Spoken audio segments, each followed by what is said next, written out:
There are so many awesome young Christian women out there that really, really desire a godly man to lead them in dating and then in marriage. A consistent thing I hear from these Christian women, however, is that they can't find a godly man. Given it takes two to tango, that's a problem. Let's fix that. And that's just what we're going to do in today's video. So young men, it's time to learn how to date, countercultural style.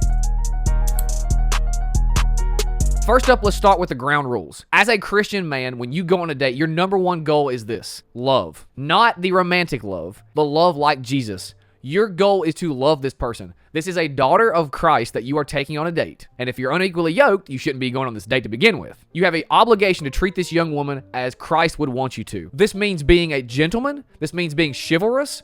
And this, above all, means being very intentional. In this video, we're going to walk through an entire date, and I'm going to list out several things you need to be doing as a young man of God to be a gentleman, a chivalrous gentleman, and a Christ-like leader who is leading this woman on this date as you should be. Before we move forward, please like this video, subscribe to my channel. We've passed 100 subscribers. We're getting to 1,000. We're going to be there in no time. Let's press on. Thank you for that. Now, back to the video. Okay, let's have some fun. Starting off with the first point, take initiative. Ask the girl out on the date.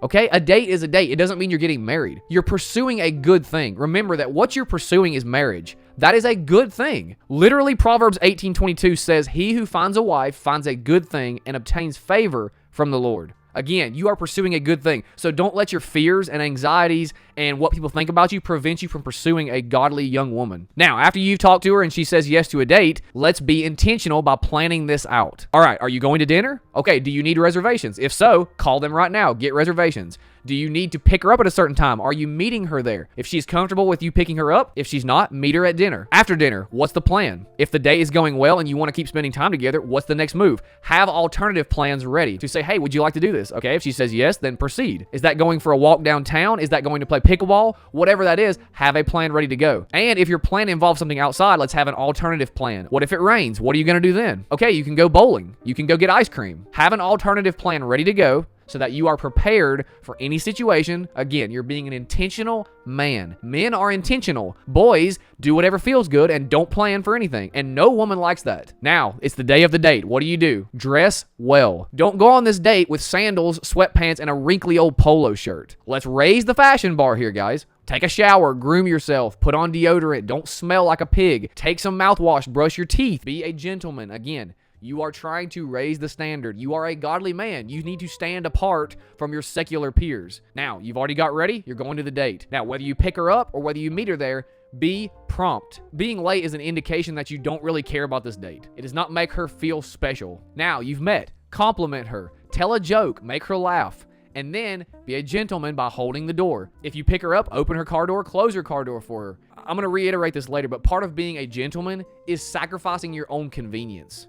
We are to sacrifice our personal convenience so that she can feel respected, feel secure, feel safe, feel warm, whatever that is. We sacrifice our well-being so that she can live a more fulfilled life. When you sit down to dinner, lead her in prayer over the food. Don't say, hey, do you want to pray? No, be a man, be an intentional man, initiate prayer. Say, hey, let me pray over the food real quick. Initiate the prayer. Take initiative, guys. Let's go. Get a backbone, for crying out loud. When you're on this date and you're talking, shut up. Shut up and listen. Let her talk. Learn about her. Ask her really thought-provoking questions.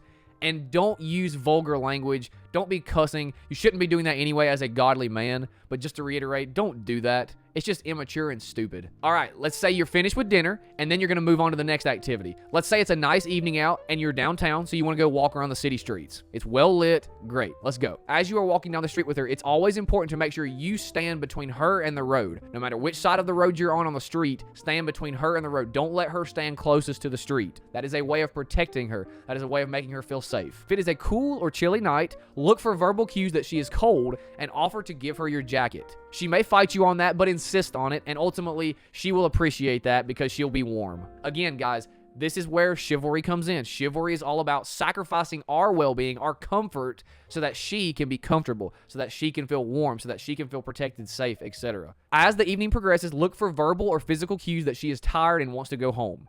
Keep an eye on that. Be respectful of her time. I know you probably want to spend the whole night with her. I get it. And you must respect her when she is tired and wants to go home. When the date concludes, and this is a very important point here, guys. When the date concludes, Be very specific about your intentions. Make it clear again that this is a date. You have been pursuing this girl for dating. If you want to set up a second date, say that. Make your intentions clear and ask her on a second date. Do not beat around the bush with your intentions and be like, oh, this is such a great night. We'll talk to you later. No, be intentional. Take initiative. She may want to think about it. She may say yes. She may say no. I don't know. That's the risk that you take. And Christian women appreciate a guy who is intentional. The point here, guys, is to not waste your time or her time. That is how you be respectful to somebody. Then when you get the second date, simply rinse and repeat. Voila. Yes, this is very countercultural. Most guys do not do this on dates. And you are not most guys. If you're subscribed to this channel, you are countercultural. And this is the most loving path forward on a date. This is raising the bar to an extreme.